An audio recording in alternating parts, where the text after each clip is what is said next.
اعوذ باللہ من الشیطان اللعین الرجیم بسم اللہ الرحمن الرحیم الحمد للہ رب العالمین الصلاة والسلام علی اشرف الانبیاء والمرسلین وعلی آلہ طیبین طاہرین المعصومین الذین اذہب اللہ عنہم الرجس وطہرہم تطہیرا اللہم صل علی محمد وآل محمد وعجل فرج قائم آل محمد وحق خصمک الذی تدعی علیہ۔ عزیزان محترم، رسالۃ الحقوق امام زین العابدین علیہ الصلاۃ والسلام کی یہ گراں بہا حدیث جسے وسائل الشیعہ ابواب جہاد بن نفس کے تیسرے باب میں بیان کیا گیا، ایسی نہایتی گراں بہا حدیث ہے، نہایتی گراں قیمت حدیث ہے کہ جس میں بہت ہی نایاب درر کو، بہت ہی نایاب مطالب کو بیان کیا گیا۔ انسان اگر سعادت حاصل کرنا چاہتا ہے تو ان حقوق کی رعایت کرے جو حقوق اس کے اوپر یا واجب ہیں یا مستحب ہیں۔ 51 حقوق کو امام زین العابدین علیہ الصلاۃ والسلام نے بیان کیا۔ آج امام زین العابدین ہمارے دشمن کا ہمارے اوپر حق بیان کر رہے ہیں، یعنی وہ دشمن جس کے خلاف ہم ایک دعویٰ رکھتے ہیں، ہمارا ایک کیس ہے اس دشمن کے خلاف، اس کے بھی ہمارے اوپر حقوق ہیں اور ہمیں ان حقوق کو ادا کرنا ہے۔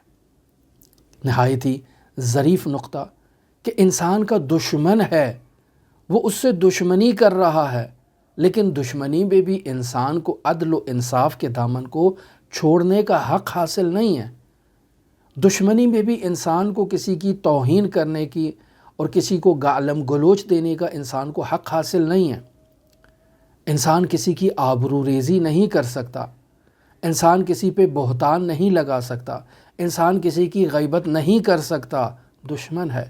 تب بھی اس کا یہ حق ہے کہ ہم اس کے ساتھ نہایتی ادب، نہایتی احترام کے ساتھ بہترین انداز میں گفتگو کریں۔ یہ اس کا حق ہے ہمارے اوپر، اور امام زین العابدین علیہ الصلاۃ والسلام یہاں اس حق کو بیان فرما رہے ہیں۔ ارشاد فرماتے ہیں وحق و خصم کا، تمہارا وہ دشمن، تمہارا وہ خصم، الذی تدعی علیہ، کہ جس خصم، جس دشمن کے خلاف تمہارا دعویٰ ہے، تمہارا کیس ہے، اس کا حق ہے تمہارے اوپر۔ اور وہ حق کیا ہے؟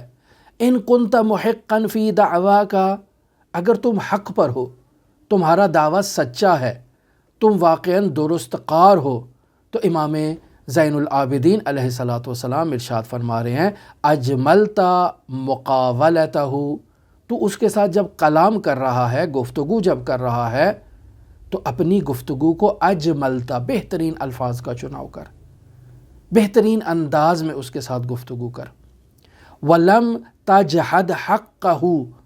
ٹھیک ہے کہ تیرا اس کے خلاف کیس ہے، تو حق پر بھی ہے، لیکن اس کے باوجود تجھے یہ حق حاصل نہیں ہے کہ تو اس کو جھٹلانا شروع کر دے،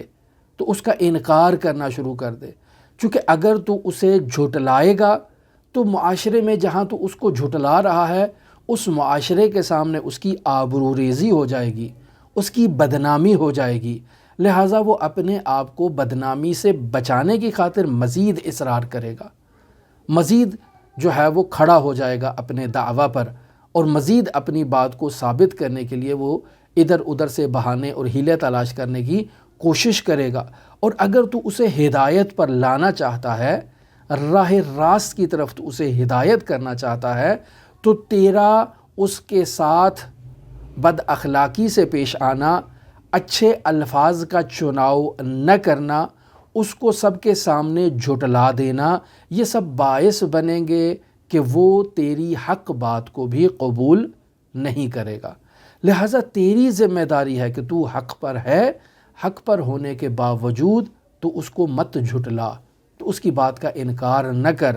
تو دلائل جو لے کر آ رہا ہے تو نہایت ہی نرم لہجے میں، نہایت ہی خوبصورت الفاظ کے چناؤ کے ساتھ اس کا احترام برقرار رکھتے ہوئے تو اپنے دعوے کو ثابت کر۔ لہٰذا آپ دیکھیں روایات میں جب انسان محکمہ قضاوت میں پہنچتا ہے تو وہاں قاضی کو یہ حق حاصل نہیں ہے کہ وہ مجرم کے خلاف بد اخلاقی کرے، بد تہذیبی کرے، بد قولی کرے، اس کی توہین کرے۔ یہ نہ تو قاضی کو زیب دیتا ہے، نہ وکیل کو زیب دیتا ہے، اور نہ ہی کسی دوسرے شخص کو زیب دیتا ہے۔ لہٰذا اگر وہ ایسا جملہ کوئی کستے ہیں اس مجرم کے اوپر، تو وہاں ان قاضی کے خلاف، اس وکیل کے خلاف حد کے عزت کا کیس کیا جا سکتا ہے اسلامی تعلیمات کے مطابق۔ یعنی اسلام کہتا ہے کہ اس نے جرم کیا ہے، اس جرم کی ایک سزا ہے۔ آپ اس کا جرم جب عدالت میں ثابت ہو جائے گا تو قاضی اس کی وہ سزا دے گا، لیکن جو اس نے دشنام دی ہے، جو گالی دی ہے قاضی نے، اس گالی نکالنے کی سزا اس قاضی کو ملنی چاہیے، اس وکیل کو ملنی چاہیے جس نے اس کی توہین کی ہے، اس پولیس والے کو ملنی چاہیے کہ جس نے اس کی توہین کی ہے، اس کے ساتھ بدتمیزی سے پیش آیا ہے۔ زیادہ سے زیادہ آپ اس کو محکمہ قضاوت میں قاضی عادل کے سامنے پیش کر سکتے ہیں کہ جو اس کو اس کے جرم کی سزا دے، لیکن اس جرم کی سزا کے علاوہ اس کی اہانت کرنا، اس کے اموال کو چپاول کرنا، اس کے گھر کی حرمت کو پامال کرنا، اس کے گھر کی خواتین کی عزت کو پامال کرنا، یہ سب جو ہے ان کی جرم ہے، یہ سب جرم ہے، اور ان سب کی سزا ہے اسلامی تعلیمات میں۔ اسلام کسی کو اس بات کی اجازت نہیں دیتا ہے کہ آپ اس شخص کے اوپر جس نے جرم کیا ہے، اس کے جرم کی سزا اس کی بیوی کو دیں، اس کے بچے کو دیں، اس کے بھائی کو دیں، اس کے چچا کو دیں، اس کے خالہ کو دیں، اس کے دور دراز کے عزیز و اقارب کو دیں، یا ان کے گھروں پر حملہ کر کے وہاں لوٹ مار کرنا شروع کر دیں، توڑ پھوڑ کرنا شروع کر دیں۔ یہ کسی قانون کے مطابق نہیں ہے، یہ اصلاً اسلامی تعلیمات کے مطابق نہیں ہے۔ ایسا تو آپ دیکھ لیں کہ ان ممالک میں کہ جو غیر مسلم ممالک ہیں، یا ایسے ممالک جنہوں نے مسلمانوں کے اوپر قبضہ کر رکھا ہے، ان مسلمانوں کے اوپر انہوں نے جو ہے وہ قابض ہو چکے ہیں، جیسے فلسطین کہا جائے، جیسے کشمیر کہا جائے، وہاں پر بھی ایسے نہیں ہوتا جیسے بعض لوگ آج کل رفتار برتتے ہیں۔ عزیزان محترم، یہ سب اسلامی تعلیمات کے، بلکہ اسلامی تعلیمات کو آپ سائیڈ پر رکھیں، انسانی اقدار کے منافی ہے۔ انسانیت اس بات کی اجازت نہیں دیتی ہے۔ لہٰذا امام زین العابدین فرماتے ہیں، ان کنت محقا فی دعواک، اگر آپ اپنے دعویٰ میں سچے ہیں تو اجملتا مقاولتہ، آپ اس کے ساتھ جو گفتگو کر رہے ہیں اپنے دعویٰ کو ثابت کرنے کے لیے، اپنے کیس کو سٹرانگ کرنے کے لیے، مضبوط کرنے کے لیے جو بھی الفاظ چناؤ کر رہے ہیں، وہ الفاظ محترمانہ ہونے چاہیے، وہ الفاظ ایسے معانی پر مشتمل ہونے چاہیے جس سے آپ کے مخالف دشمن کی عزت پامال نہ ہو۔ لیکن اگر آپ اپنے دلائل کے اندر اس کو مابین کی گالی دیتے ہیں، اس کی توہین کرتے ہیں، اس کی حد کے حرمت کو پامال کرتے ہیں، چاہے آپ وکیل ہیں، چاہے آپ پولیس والے ہیں، چاہے آپ قاضی ہیں، آپ سب کے اوپر اسلامی تعلیمات کے مطابق مجازات ہیں، آپ کے لیے سزائیں ہیں، اسلام نے بیان کر رکھی ہے، اور یہ رسول خدا صلی اللہ علیہ وآلہ وسلم کی تعلیمات کے برخلاف ہے کہ انسان کسی کے ساتھ ایسے پیش آئے۔ لہٰذا فرما رہے ہیں وَلَمْ تَجْحَدْ حَقَّهُ، اس کے حق کا انکار نہ کر، اس کے ساتھ ملائمت سے پیش آ، کیونکہ تو چاہتا ہے کہ اس کی ہدایت کر، کل کو اس نے سزا بھگتنے کے بعد اسی معاشرے میں آ کر زندگی گزارنا ہے، لہٰذا اس کی عزت نفس کو مجروح نہ کر، اسے برقرار رکھ۔ لیکن اگر تو اپنے دعویٰ میں جھوٹا ہے، تو نے جھوٹا کیس فائل کیا ہے، وَإِن كُنْتَ مُبْتِلًا فِي دَعْوَاكَ، تو نے جھوٹا کیس اس کے اوپر فائل کر دیا ہے، تو عزیز اے محترم، تو مسلمان ہے، تو اس بات کو کیوں بھول رہا ہے کہ تو نے ایک دن اللہ کی بارگاہ میں جانا ہے، تو نے اللہ کی بارگاہ میں خود کو پیش کرنا ہے، وہاں تو کیا جواب دے گا کہ مجھے میرے افسر نے کہا تھا کہ جھوٹا کیس فائل کرو؟ نہیں، وہاں یہ دعویٰ قبول نہیں ہے۔ تو اپنی نوکری قربان کر سکتا ہے لیکن حق کو فدا نہیں کر سکتا۔ تجھے یہ حق حاصل نہیں ہے کہ تو اپنے رئیس کو، اپنے افسر کو خوش کرنے کے لیے کسی مظلوم کے اوپر جھوٹا کیس کر دے۔ تجھے یہ حق حاصل نہیں ہے کہ تو اپنے افسر کو خوش کرنے کے لیے کسی مظلوم کو گالی دے، کسی مظلوم کو تھپڑ مار، کسی مظلوم کو دھکا دے، کسی مظلوم کو ٹھڈا مار، یہ تجھے حق حاصل نہیں ہے۔ اسلام تجھے اس بات کی اجازت نہیں دیتا، بلکہ انسانیت اس بات کی اجازت نہیں دیتی۔ ایسا سلوک تو کافر ذمہ کے ساتھ نہیں کیا جا سکتا اسلامی ریاست میں جو تو کسی مسلمان کے ساتھ کر رہا ہے۔ لہٰذا ان کنت مبتلا فی دعوا کا، تو خود اپنے گریبان میں جھانک کے دیکھ کہ میں نے جو کیس بنایا ہے وہ سچا ہے یا جھوٹا ہے۔ چھوڑ عدالت کو، چھوڑ وکیلوں کو، چھوڑ میڈیا کو، سب کو چھوڑ۔ انسان سب سے بڑا منصف خود اپنے اندر ہے، اپنے گریبان میں جھانک کے دیکھ لے، اس کو معلوم ہو جائے گا جو میں نے کیس بنایا ہے وہ جھوٹا ہے۔ تو امام فرما رہے ان کنت مبتلا فی دعوا کا، اگر تو نے جو کیس بنایا ہے وہ جھوٹا ہے، اتقیت اللہ عز وجل، تو اللہ کا تقوی اختیار کر، وتوبت الیہ، اور اللہ کی بارگاہ میں توبہ کر۔ اللہ کی بارگاہ میں توبہ کیسے کر سکتا ہے؟ اللہ کی بارگاہ میں توبہ کرنے کا پہلا راستہ یہ ہے کہ انسان اس جھوٹے کیس کو ختم کرے، چونکہ اس نے جھوٹا کیس بنایا ہے۔ پہلے وہ اس مظلوم کے حق کو واپس کرے کہ جس کا حق اس نے پامال کیا ہے، اسے اس کا حق دلائے، بعد میں اللہ کی بارگاہ میں جا کر توبہ و استغفار کا مطالبہ کر۔ کیوں؟ چونکہ حقوق العباد مقدم ہے حقوق اللہ پر۔ یہاں آپ نے اللہ سے تو معافی مانگ لینی ہے، لیکن اللہ اس وقت تک معاف نہیں کرے گا جب تک آپ اس بندے کے حق کو ادا نہ کریں کہ جس کے حق کو آپ نے پامال کیا ہے۔ اور پھر آخر میں امام فرما رہے ہیں وَتَرَقْتَ الدَّعْوَى، وہ جو آپ نے جھوٹا کیس بنا رکھا ہے، توبہ کا جو بنیادی جو اس کا شرط ہے وہ یہی ہے کہ آپ اپنے دعوے کو واپس لے لیں۔ آپ جائیں جا کر قاضی سے کہیں کہ میں نے جھوٹا کیس فائل کیا تھا، آپ جائیں میڈیا کو جا کے بتائیں کہ میں نے جھوٹا کیس فائل کیا ہے، یہ اس کے اوپر کیس نہیں بنتا تھا، مجھے میرے افسر نے کہا تھا، میں نے اپنے افسر کو خوشحال کرنے کے لیے اس کے اوپر جھوٹا کیس بنایا،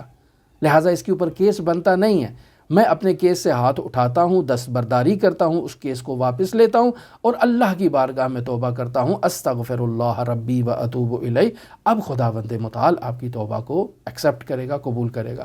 کہ آپ نے اس کو جو ہے نا وہ واپس کر دیا، اس مظلوم کے حق کو۔ لہٰذا دیکھیں رسول خدا صلی اللہ علیہ وآلہ وسلم جو اسلام کی تبلیغ کر رہے ہیں، اسلام کے عالی معارف کو امت تک پہنچا رہے ہیں، انہیں بھی رسول خدا کو خداوند متعال نے یہ کہا کہ آپ جو دعویٰ لے کر آئے ہیں نبوت کا، جو پیغام الہی لے کر آئے ہیں، یہ دعویٰ بھی سچا ہے، یہ آپ کا پیغام بھی سچا ہے، لیکن اس دعوے کو اور اس پیغام کو لوگوں تک پہنچانے کے لیے آپ کو ضرورت ہے کس چیز کی؟ ادعو الی سبیل ربک بالحکمت والموعظۃ الحسنۃ، آپ لوگوں کو اللہ کی طرف پکارو، اللہ کی سبیل کی طرف پکارو، لیکن اللہ کی سبیل کی طرف پکارنے کا راستہ کیا ہے؟ حکمت ہے۔ وہ آپ کا مخالف غلطی پر ہے، آپ سب کے سامنے ملأ عام میں اس کو نہ کہیں تم غلط ہو، اس کو سائیڈ پہ لے جاؤ، کہو یہ بات غلط ہے، یہ جو بات تم کر رہے ہو یہ نادرست ہے، خدا اس پر راضی نہیں ہے۔ لیکن اگر آپ تمام معاشرے کے سامنے اس کی عزت نفس کو مجروح کریں گے تو پھر یہ حکمت کے اصولوں کے خلاف ہے۔ نتیجہ کیا نکلے گا؟ نتیجہ یہی نکلے گا کہ آپ جو سبیل پروردگار کی طرف اسے پکار رہے ہیں وہ سبیل پروردگار کی طرف نہیں آئے گا۔ والموعظۃ الحسنۃ، آپ اس کو جو نصیحت کر رہے ہیں تو موعظہ حسنہ کریں، اچھے الفاظ کے ساتھ اس کو نصیحت کریں۔ وجادلہم باللتی ہی احسن، اور جب اس سے مجادلہ کر رہے ہیں تو بہترین انداز میں، بہترین اسلوب دعوت کو اختیار کرتے ہوئے آپ اسے دعوت دیں۔ لہٰذا یہ حکمت اور دعوت دینے کے تقاضوں میں جو حکیمانہ تقاضا ہے وہ یہی ہے کہ انسان جب کسی کو دعوت دیتا ہے کسی مطلب کی تو وہ باقاعدہ ایسے اسلوب پر مشتمل ہونی چاہیے، ایسے اصولوں پر مشتمل ہونی چاہیے جس سے آپ کا کیس مضبوط ہو، جس سے الفاظ نہایتی محترمانہ ہو، جس سے حق آشکار ہو۔ آپ کے الفاظ اگر رقیق ہوں گے، اگر آپ کے الفاظ پست ہوں گے تو نتیجہ یہ نکلے گا کہ سارے کا سارا کیس جو ہے وہ ان الفاظ رقیق میں الجھ کر رہ جائے گا کہ تو نے اس کی توہین کر دی، تو نے جو ہے وہ جج کی توہین کر دی، تو نے وکیل کی توہین کر دی، جج اپنے دفاع میں بولے گا، وکیل اپنے دفاع میں بولے گا، متہم اپنے دفاع میں بولے گا، اصل دعویٰ جو ہے اس پہ تاریخ پڑتی جائے گی اور وہ کیس فائنل نہیں ہوگا۔ لہٰذا آپ نے اگر اس مطلب کو آشکار کرنا ہے اور واضح کرنا ہے تو آپ نہایت ہی مناسب کلمات کا سہارا لیں، نہایت ہی مناسب کلمات کا چناؤ کریں اور محترمانہ انداز میں اپنے مسائل کو آگے لے کر چلیں۔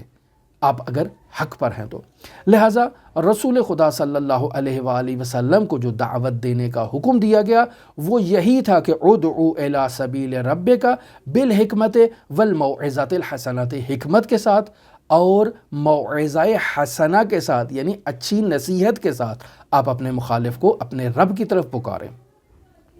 لہٰذا یہ جو امام زین العابدین علیہ الصلاۃ والسلام فرما رہے ہیں وَإِن كُنْتَ مُبْطِلًا فِي دَعْوَاكَ، اگر آپ نے جھوٹا کیس اس کے اوپر فائز جو ہے وہ دائر کر رکھا ہے تو عزیز جھوٹا کیس، کس قدر اسلام میں کذب کی مذمت کی گئی ہے، کس قدر جھوٹ بولنے سے منع کیا گیا ہے۔ آپ دیکھیں امام جعفر صادق علیہ الصلاۃ والسلام سے روایت موجود ہے، اصول کافی جلد نمبر 2 اور صفحہ نمبر 105 پر امام جعفر صادق علیہ الصلاۃ والسلام فرما رہے ہیں لا تنظر الى طول الرکوع والسجود، ہی کوئی شخص بہت ہی لمبے رکوع میں چلا جاتا ہے، بہت ہی لمبے سجدے میں چلا جاتا ہے، 5 10 آدھا گھنٹہ کے وہ جو ہے وہ رکوع اور سجود کرتا ہے، بڑا لمبا سجدہ کر رہا ہے، بڑا لمبا رکوع کر رہا ہے۔ البتہ آج کل کے دور میں آپ کو لمبا رکوع کرنے والے یا لمبا سجدے کرنے والے افراد نہیں ملیں گے، لیکن اگر مل بھی جائیں تو امام جعفر صادق فرما رہے ہیں لا تنظروا الی طول الرکوع والسجود، ہی اس رجل کے اور اس مرد کے لمبے رکوع اور لمبے سجدے کو مت دیکھو، فَإِنَّ ذَلِكَ شَيْءٌ قَدْ اعْتَادَهُ، یہ لمبے سجدے اور لمبے رکوع کرنا ایک ایسی چیز ہے جس نے اس شخص کو معتاد کر رکھا ہے، جس نے اس شخص کو موالی بنا رکھا ہے، اس کی عادت ہو چکی ہے۔ فَلَوْ تَرَكَهُ اسْتَوْحَشَ لِذَلِكَ، اگر یہ لمبے رکوع نہیں کرے گا، لمبے سجدے نہیں کرے گا تو وحشت میں مبتلا ہو جائے گا۔ بعض افراد کو بعض چیزوں کی عادت ہو جاتی ہے، جیسے یہ نشئی حضرات ہیں، نشہ کرتے ہیں، ان کو ایک عادت ہو چکی ہے، اگر آپ ان کو وہ نشہ فراہم نہیں کریں گے تو ان کے جو ہے نا وہ وحشت کو اور ان کے بدن کے اندر جو اضطراب ہے اس کو آپ نمایاں مشاہدہ کرنا شروع کر دیں گے۔ تو ایسے ہی بعض لوگوں کو عبادت کی عادت پڑ چکی ہے، لمبے رکوع اگر وہ نہیں کریں تو انہیں مزہ نہیں آئے گا، لطف نہیں آئے گا، لمبے سجدے کریں تو ان کو لطف نہیں آئے گا۔ تو نہیں، انسان ان چیزوں کو مشاہدہ وہاں پر نہیں کرتا ہے، وہاں انسان نے اللہ کا تقرب حاصل کرنا ہے۔ سجدہ اگر انسان وہ آداب و شرائط کے ساتھ اگر 1 منٹ کا بھی دے تو بھی اللہ اس سے راضی ہو جائے گا، آدھے گھنٹے کا بھی دے گا تو بھی وہی ہے، عادت نہیں ہونی چاہیے۔ لہٰذا امام فرما رہے ہیں لا تنظروا الی طول الرکوع الرجل والسجود، ہی کسی مرد کے لمبے سجدے اور لمبے رکوع پر تم نگاہ نہ کرو، فإن ذلک، جو لمبے سجدے کر رہا ہے، لمبے رکوع کر رہا ہے، یہ شیء ایک ایسی چیز ہے قد اعتادہ، اس کو عادت ہو چکی ہے۔ فلو ترکہ، اگر یہ لمبے رکوع اور لمبے سجدوں کو چھوڑ دے گا، استوحش لذالک، تو اس کو چھوڑنے سے وحشت میں مبتلا ہو جائے گا۔ ولکن انظروا الی صدق حدیثہ، لیکن جب وہ گفتگو کرتا ہے تو اس کی صداقت کی طرف توجہ کرو کہ آیا یہ سچا انسان ہے یا سچا انسان نہیں ہے، اور جب تم اس کو امانت سپرد کرتے ہو تو دیکھو کہ وہ امانت واپس کرتا ہے یا امانت میں خیانت کرتا ہے۔ لہٰذا فرما رہے ہیں وَلَكِنْ انظُرُوا إِلَىٰ صِدْقِ حَدِيثِهِ، اس کے سچی صداقت کے اوپر نظر کرو، وَأَدَاءِ أَمَانَتِهِ، اس کی امانت کی ادائیگی پر توجہ کرو۔ پس دیکھیں عزیزان محترم، کس قدر سچ بولنا اسلامی تعلیمات میں اہمیت رکھتا ہے۔ حضرت امام محمد باقر علیہ السلام اس قذب کی جو خباثت ہے اس کو اشکار کرتے ہوئے اور واضح کرتے ہوئے بیان فرماتے ہیں ان اللہ عز وجل جعل للشر اقفالا، اللہ تبارک و تعالی نے تمام برائیوں کے اوپر جو ہے نا وہ تالے لگا رکھے ہیں۔ وجعل مفاتیح تلک الاقفال الشراب، اللہ تبارک و تعالی نے ان جو برائیاں ہیں ان کے اوپر جو تالے لگا رکھے ہیں، ان تالوں کی چابی کو اللہ تبارک و تعالی نے قرار دیا ہے شراب۔ والکذب، اور کذب شر من الشراب، یہ جو کذب ہے یہ شراب سے بھی زیادہ پست تر ہے، زیادہ برا ہے۔ یہ حدیث امام محمد باقر سے جو نقل کی ہے یہ اصول کافی جلد نمبر 2 صفحہ نمبر 338 پر درج ہے۔ اس کے علاوہ امام حسن عسکری علیہ السلام سے ایک حدیث کو نقل کر کے اپنی گفتگو کو تمام کرتا ہوں۔ بہار الانوار جلد نمبر 66 صفحہ نمبر 263 پر یہ حدیث ہے جعلت الخبائث كلها فی بیت وجعل مفتاحها الکذب، اللہ تبارک و تعالی نے تمام خبائث کو ایک گھر میں جمع کر رکھا ہے، اور اس بیت کی جو چابی ہے، کنجی جو ہے، اس کو قرار دیا ہے جھوٹ۔ اگر انسان جھوٹ بولے گا تو تمام خبائث جو ہیں وہ اس کے وجود میں شامل ہو جائیں گی، اور انسان ان تمام خبائث کو انجام دینے میں عار، ننگ اور شرم محسوس نہیں کرے گا۔ لہٰذا آپ دیکھیں کہ باقاعدہ سورہ طارق کی آیت نمبر 2 اور آیت نمبر 3 کے درمیانی یہ کلمات ہیں۔ خداوند متعال ارشاد فرما رہا ہے وَمَن يَتَّقِ اللَّهَ يَجْعَل لَّهُ مَخْرَجًا، جو شخص اللہ کا تقوی اختیار کرتا ہے، اللہ اس کے لیے اس مصیبت کے بھنور سے باہر نکلنے کا راستہ قرار دے دیتا ہے۔ وَيَرْزُقْهُ مِنْ حَيْثُ لَا يَحْتَسِبُ، اللہ اسے ایسی جگہ سے رزق عطا کرے گا کہ اس کے وہم و گمان میں نہیں ہوگا کہ مجھے یہاں سے رزق بھی مل سکتا تھا یا نہیں مل سکتا تھا۔ لہٰذا کس قدر اہم نقطہ امام زین العابدین علیہ السلام نے فرمایا وَإِن كُنْتَ مُبْطِلًا فِي دَعْوَاكَ، یعنی تو نے اس کے اوپر جھوٹا کیس دائر کر رکھا ہے، تو اپنے دعوے میں جھوٹا ہے، اتقیت اللہ عز وجل، تو تو اللہ کا تقوی اختیار کر، وتوبتا الیہ، اس مطلب پر توبہ کر کے تو نے اس کے اوپر جھوٹا کیس جو دائر کیا ہے تو اللہ کی بارگاہ میں توبہ کر، وترکت الدعوی، اپنے دعوے سے باہر نکلا۔ جب تو ایسا کرے گا یعنی تقوی اختیار کرے گا، تو تقوی اختیار کرنے والے شخص کے لیے کیا کہا جا رہا ہے؟ من یتق اللہ، جو تقوی اختیار کرے گا، یجعل لہ مخرجا، اللہ اس کے لیے باہر سے نکلنے کا، اس مصیبت کے گرداب سے باہر نکلنے کا